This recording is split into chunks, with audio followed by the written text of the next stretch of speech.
मुढ़ी प्रायतः समस्त घर थी समस्ते को खाई थे किंतु मुढ़ीर यही गोटे रेसिपी आपन केबे भी ट्राई करनथिबे ग्यारंटी गोटे थर ट्राई करके देखंतु बनैबा आपन को जतिकि सहज लागिबो खाया पे एटा सेतिकि सुआदिया और टेस्टी लागिबो बिना चटनी रे पूरा प्लेट आपन सफा कर देबे।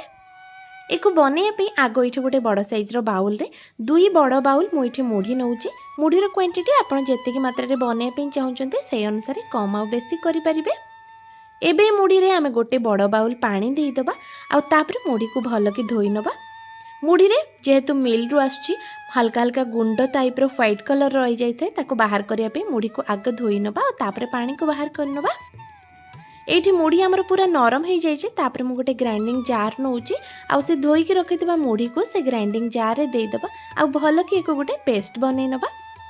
एठी मुढ़ीर पेस्ट हल्का खदड़ा रहिले मध्य चलिबो एई भले भाबरे आपन को मुढ़ी को पेस्ट करके नबार अछि। एबे मुढ़ी पेस्ट को आमे आ गोटे बड़ बाउल को देई दबा। मुढ़ी को ग्राइंड कला बेले एथिरे बहुत ही कम पानी देकी आमे एको ग्राइंड करबा आ तापरे मु एठी दोउची छोट छोट काटी के रखितबा गाजर आ छोट छोट काटी के रखितबा कैप्सिकम आ ता संगे अल्प किछि पियाज आपन पाखरे जे कोनोसी परिबा थिबो जेमति कि जदि बीन्स अछि ताको मध्य छोट छोट काटी के एथिरे देई परिबे। सबु जिनस दे सारा पर एबे आम एथिरे दुईटा कंचा आलू जहाँ मु कोरिकी रखी से कंचा आलू को देदबा। कंचा आलू दबा द्वारा टेस्ट बहुत ही भल आसीबा और एटा खाइया पे बहुत ही कुड़मुड़िया और एकदम क्रंची बनिकी रेडी हबो। बाइंडिंग पे एबे एथिरे दबा आधा कप रु टिके अधिक हबो बेसन जाफल एटा भल से बाइंडिंग हेई पारिबो।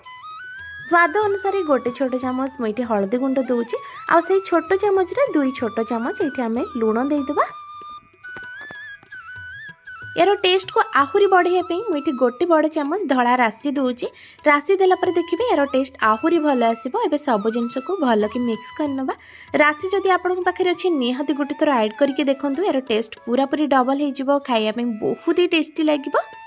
सब जिनस को भल कि मिसई सारा पर एबे एथिरे धनिया पत्र आउ अल्प किछि लंका जोटा कि हल्का टिके पाची जाइए रेड कलर कंचा लंका आम एथिरे देदबा। आउ अल्प टिके मुझे लंका गुंड दूची जहाँफल यार कलरटा बहुत ही भल आसो। आउे सब जिनस को भल से मिक्स करनबा। मुढ़ी मिक्सचर और झाल मुढ़ी तो आप बहुत थर खाऊे मुढ़ीर ये पकोड़ा गोटे थर हेले भी निहाती बनैके देखंतु घरे समस्त को बहुत पसंद आसवा सहित आपन को बहुत ही भल लगे। एबे को गोटे थर चेक करनबा जे एटा भल से बाइंडिंग होची कि नहीं पूरा परफेक्ट अच्छी। याठू अधिक एथिरे पानी दबा दरकार नहीं जदि आपन को पानी दरकार हो तो गोटे 2 चामच ही पानी एथिरे देई परिबे। एपटे मु गोटे कड़ई गरम होगा रखी देछि और सेथिरे देई देबा रिफाइन तेल। तेल को किछि समय पे गरम होगा छाड़िबा और तेल जतले पूरा भल कि गरम हो जिवो आमे मिक्स करके रखिथिबा से मुढ़ीर मिक्सचर को छोट छोट पकुड़ी आकार रे एका थरे एठी 15 रु 20 टी पकई नबा। पकुड़ी को पकेला बेले गैस रो फ्लेम को लो टू मीडियम हीट ही रखिबा जाफले यार भितरटा मध्य भल कि सिझी जिवो आ ऊपर यार कलर पूरा पूरी डार्क हबनी। 2-3 मिनट गैस फ्लेम को लो टू मीडियम हीट रखिकी को फ्राए कला पर यार कलर देखंतु धीरे धीरे यार कलर चेंज होगा लगी आउ यार ऊपर भागटा पूरा पूरी हार्ड मध्य ही आसलानी। एबे आमे गैस फ्लेम को टिके हाई करनबा। एबे यार कलर देखंतु पूरा पूरी परफेक्ट कलर आस जाइए और सब गुडी को बहुत ही बढ़िया से फ्राए हो जाइए। एको फ्राए करे पे मते मात्र 4 रु 5 मिनट ही समय लागिला। एबे आमे तेलरू एको बाहर करनबा। याठो अधिक फ्राए करके नेले यार ऊपर कलर चेंज हो जाबो जाफल एटा देखिया पे एते भल लागिबनी।